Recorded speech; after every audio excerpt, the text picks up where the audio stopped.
Nate, I'm sorry, but I can't do this anymore. Huh? What's wrong? I'm breaking up with you. What? Oh, hold on. What is this all of a sudden? I just can't handle being with you anymore. Hillary, please calm down and tell me what's going on. Why can't you handle being with me anymore? Seriously, Nate, come on. Are you actually going to pretend like you don't know? I don't have to pretend because I legitimately have no idea what brought this on all of a sudden. If it was something I did or said, then I'm sorry and want to do better, so please, let's talk about this, okay? What happened to make you feel this way? Oh my god, there's no point in me even telling you. It's not like it's something you can actually do better about. You're still not making any sense. What is it? What's wrong? It's your family, Nate. My family? If your family is really okay with living in that complete dumpster fire of a house, then that gives me serious doubts about trying to build a future together with you. What? What do you mean dumpster fire? We do have one house that's about 50 years old, but we've been taking pretty good care of it. It's not like we've completely abandoned it. We do regular inspections, monthly cleanings, lawn mowing, and all that sort of thing. So I don't really think it's fair to call it a dumpster fire. Yeah, that's exactly what I mean. You don't even have the self-awareness to see that your house is disgusting. How can you bear to live like that?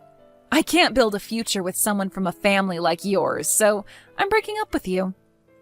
Hillary, I think you're under a big misunderstanding. Oh, look, this is not a conversation that we can have by text. Let's meet up and talk, okay?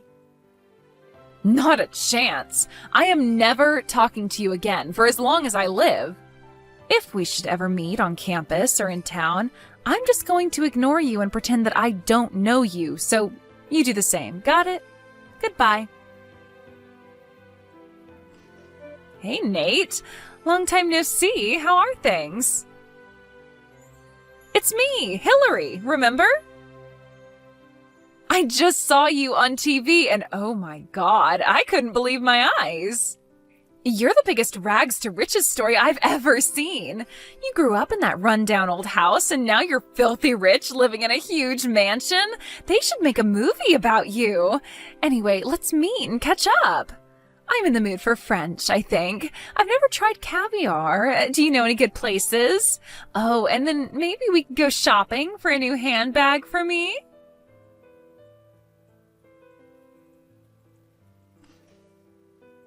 And that got a minute? Wow, great timing, Sean. I was just about to send you a message. Want me to take a stab in the dark? It's about Hillary? Yeah, she randomly texted me out the blue this afternoon and started blowing up my phone with texts and calls, none of which I answer, obviously. But it seems like she wants to get back together with me. Do you know anything about this, Sean? Oh yeah, that psycho chick has been going through every single one of our old college friends trying to find out as much information about you as she can. What? Why now? What do you think? That oblivious moron somehow got the idea in her head that you were dirt poor. And now that she knows you're rich, she wants to get back together. You've got to be kidding me. It's been 7 years. Yeah, well, with Hillary, the only thing that matters in a guy is how many zeros are in his bank account balance. Apparently she's looking to settle down with a rich guy to take care of her, so she's been frequenting all the upper-class hangouts where the young entrepreneurs go. And I guess she figures that since the two of you have an established history together, maybe she has a chance to get back together with you. Not a chance in hell. Yeah, that's what I thought you'd say. Oh, but anyways, everyone knows what the circumstance of your breakup were, as well as the fact that nothing good can come out of getting involved with Hillary and all her schemes, so they just all left her on red. Well, that's a relief. For now, I think I'll just keep on ignoring her like I have been. That's probably for the best. So, yeah, I'll just ignore the messages and calls for a while, monitor the situation. If you hear any new information, let me know as soon as possible, okay? You got it, bro. Hey, Nate. So I was thinking about our date. I don't think we really decided on when we would meet up yet, right? I just remembered what you were saying during your TV interview. You took over your dad's company and started instituting a bunch of quality of life improvements for your employees, right? Like adding remote work options, more flexible hours, that sort of thing. So it sounds like you're probably at home a lot of the time. That means we'll have tons of time to see each other. Awesome. So, tomorrow, I went ahead and made a reservation at that fancy new French restaurant downtown in your name for 12 noon tomorrow. I'll see you at the restaurant.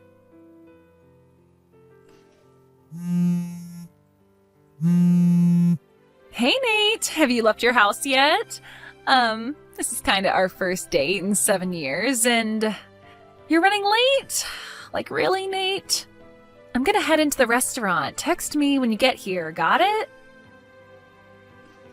What is your problem, Nate? Where are you? Standing me up on our first date in 7 years? What kind of man are you? I expected you were going to pay the bill for dinner, so I didn't bring my wallet. What am I supposed to do now? Hurry up and get down here to pay the check.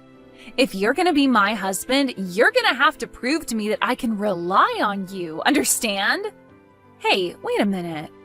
Are you ignoring my messages? They aren't getting marked as read. Hey, Sean, this is getting out of hand fast. Yeah, I heard. Did she seriously book a reservation in your name, expecting you to pay for her lunch? She's been blowing up my phone for 3 days. Yesterday, she made up plans for a date with me at some fancy French restaurant, and then, just like you said, actually made a reservation in my name in a place that costs at least $100 a plate. And then she went to the place, declared that I would be paying for the meal, and get this, then she starts telling me that we're getting married. Eesh, what a nut job. You're telling me.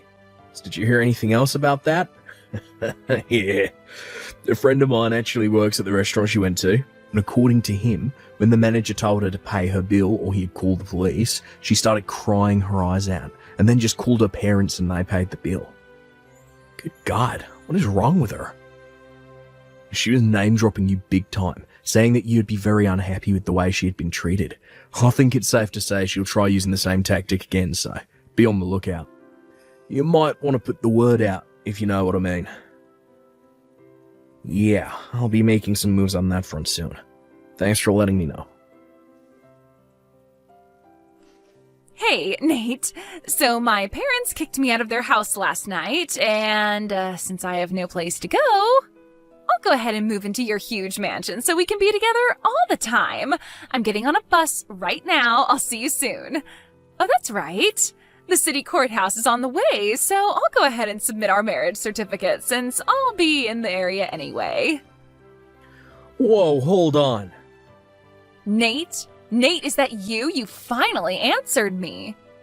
Yeah, because I had to stop you before you go doing something really stupid. What do you mean? Anyway, like I said, I'll be over there soon, sweetie. I can't wait to start our new life together. I'm the luckiest girl in the world to have a husband like you. I've been married for 3 years, Hillary. What? Which you would have found out anyway if you actually went to the courthouse, but I figured I'd save you a pointless trip. You're not fooling me. I've been asking tons of people about you, and no one said anything about you having a wife.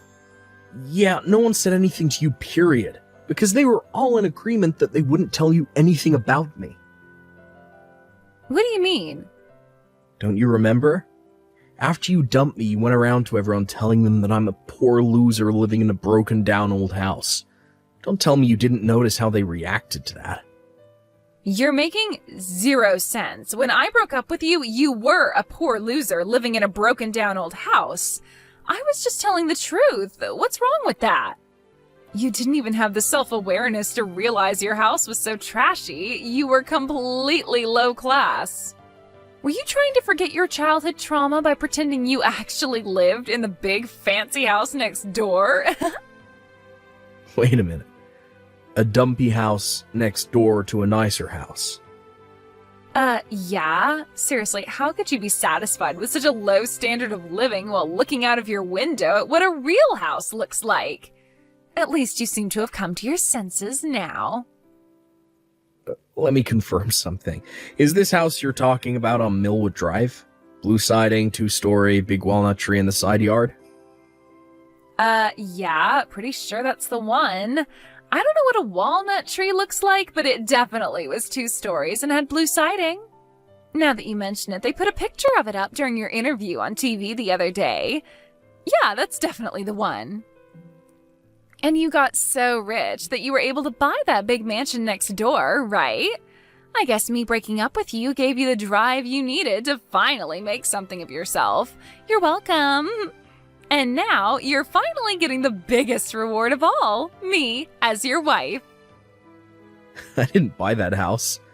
What? It was already mine. I grew up in that house from the moment I was born. Huh? When I took over my dad's company 2 years ago, he put that house and all the rest of our property in my name too. That house next door, the one that you said was old, run down, a dumpster fire, and that sort of thing. That was the house my dad's pets lived in. His pets? Yeah, he's always had a thing for reptiles. He has a ton of them. Chameleons, geckos, lizards, you name it. My mom, however, can't stand the sight of them. So he brought the roughly 50-year-old abandoned house next door and transformed it into a sort of private zoo where he keeps all his reptiles. Might look a bit old from the outside, but he renovated the entire interior when he bought it. So it's pretty nice in there now. He also changed it so the main entrance is on the back side of the house, so it's easier to get there from our property. Oh, wait. So that's why I saw you going in that house all the time? Yeah. Back when we were dating, my dad got a bit of a nasty flu that put him in the hospital for a while, and I was the one who took care of his pets while he was away. I'd stop in there first after my classes were finished, feed the pets, clean what needed to be cleaned, and then go home. That's why I would always go in there. Oh, okay. It's strange that you knew about me going in there, though, since I never invited you over to our house. Don't tell me you were following me. Well, I mean, I was your girlfriend, and you never invited me over to see your house? That's weird, isn't it? I figured maybe you were hiding something from me. Then, well, I saw you going into that old house, and, you know... Hillary, we were only dating for 2 months. We had this conversation at the time, too. I told you that I wanted to get to know you better before I took you to meet my parents. I didn't want to feel like I was being rushed into our relationship. Well, thanks for telling me about how you felt.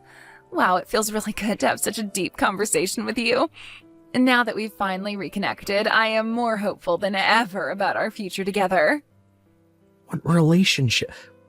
Our marriage, silly. I'm at the courthouse right now. I'm gonna go submit our marriage certificate. Were you listening at all? I told you I'm married. What?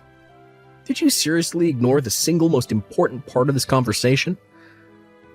I guess it must have slipped past me. That's no excuse. You said you watched my TV interview, right? Did you also happen to miss the portion of that interview where they interviewed my wife? That's who that was? I thought she was your maid. You must have had cotton balls in your ears too, because the segment where we talked about how we met and our honeymoon was a full 5 minutes. So, it's true? You're really married? So like I was saying, don't waste your time. Even if you try to submit it, they won't accept it. Got it? But... And this is where I exit this conversation. Hey! I made the mistake of not blocking you when we broke up 7 years ago, but I'll be remedying that in short order. Nate, stop, please. Didn't you hear me? My parents kicked me out of their house. I don't have anywhere else to go. You have to help me. No, I don't have to help you. You're an adult. Figure it out for yourself. Nate, please, let me live with you. How can you do this to me? I was concerned for a while that Hillary might try to storm into my house, regardless of my warnings. But her parents had realized that she was about to do something stupid again, and they caught up with her and dragged her back home. Apparently, they had set a condition for paying the very expensive bill at the restaurant the other day. That she would get married to a friend of her father's who happens to be in his 50s. She tried to back out of it after they had already paid the bill. But they told her that if she didn't go through with her end of the bargain, they'd disown her and kick her out to the curb. It was at that point that she came up with her master plan of getting married to me. Too bad for her, I was already married.